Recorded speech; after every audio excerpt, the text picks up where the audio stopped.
Let me introduce myself at the beginning. I am Professor Dr. Sonia Ali El Saidi, Professor of Pediatric Cardiology, Cairo University, Director of Pediatric Cardiac ICU, Director of Pediatric Cardiomyopathy Clinic, previously co-director of Pediatric Catheterization Lab, also previously Deputy Manager of Cairo University Children's Hospital. With 22 years experience in echocardiography and over 20 years experience in pediatric catheterization, including both diagnostic and interventional. Regarding the field of echocardiography training, I have conducted myself 14 pediatric echocardiography training courses, each 40 training hours, including hands-on, in collaboration with the Egyptian Medical Syndicate and providing the trainees with accredited certificates. The Pediatric Echocardiography Course. This is the basic course. Course objective is to understand the embryology of the heart and the underlying pathophysiology of different congenital heart defects, to perform pediatric echocardiography in different heart defects, also to emphasize the different catheter and surgical options in treatment of each defect. Neonatal functional echo will also be explained and stressed. Examination will be done at the end of the course to evaluate the candidate's validity to perform pediatric echo. We will start by exploring the human heart, the right and left side, the normal blood flow, and the hemodynamics. Then we will pass to human embryology. We will see the development of the zygote from day one and explaining every detail of the heart development in the embryo, and then stopping at each part of the development and explaining what will happen if anything went wrong at this phase. We will then explain the different heart defects in details. We will start by the atrial septal defect, which is the simplest heart defect. Then we will pass to the ventricular septal defects, and we will explain the different methods of treatment of these defects. We will then pass to a more advanced and more complex heart defect, which is the atrioventricular septal defect. The atrioventricular septal defect involves an ASD, a VSD, and one valve instead of two valves at the connection between the atria and the ventricles.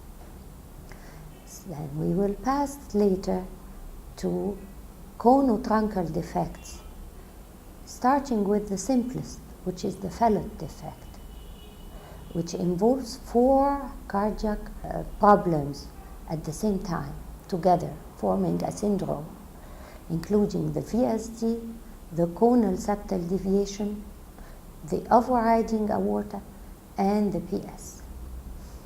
In each heart defect, we will stress on the pathognomonic feature that makes one define it and diagnose it by echo as such. For example, in Fallot, we will define this case as Fallot when we see conal septal deviation anteriorly and superiorly and leftwards to form the infundibular stenosis. Then we will explain other pathologies of the truncus, including the TGA, that is very common in the neonates, especially males. And it involves that the aorta coming out of the right ventricle and the pulmonary coming out of the left ventricle in wrong positions.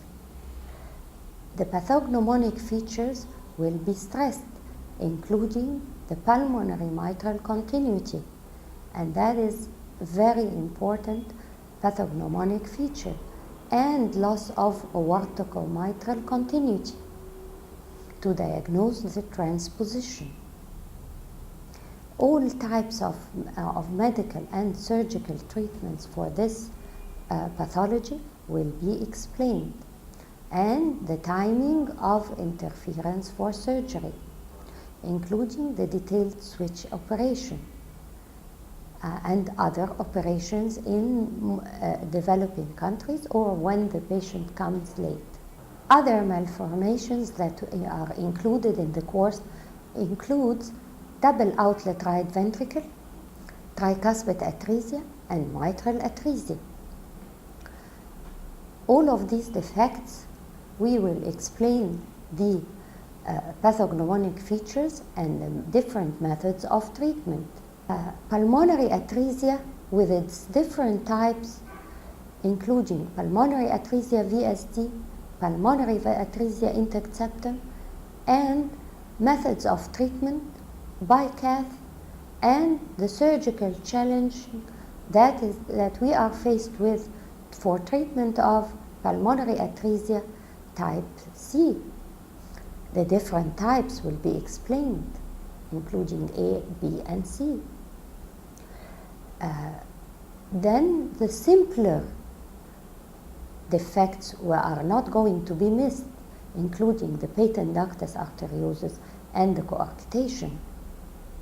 Truncus arteriosus will be covered to explain the different types of truncus arteriosus and the different sites of origin of the pulmonary artery from the single truncus. We will also not overlook total and partial anomalous pulmonary venous return. And in the 6th part of this course, we usually cover the heterotaxia, which is the most difficult of congenital heart disease. That includes right isomerism and left isomerism, and the most common combinations to make it easy for the non-expert to diagnose it with great simplicity. The final part of this course includes neonatal functional echo to help the clinician treat the neonate in the neonatal ICU. It is very, very important. It completely changes the treatment pattern and of the neonate. Do not miss this last part.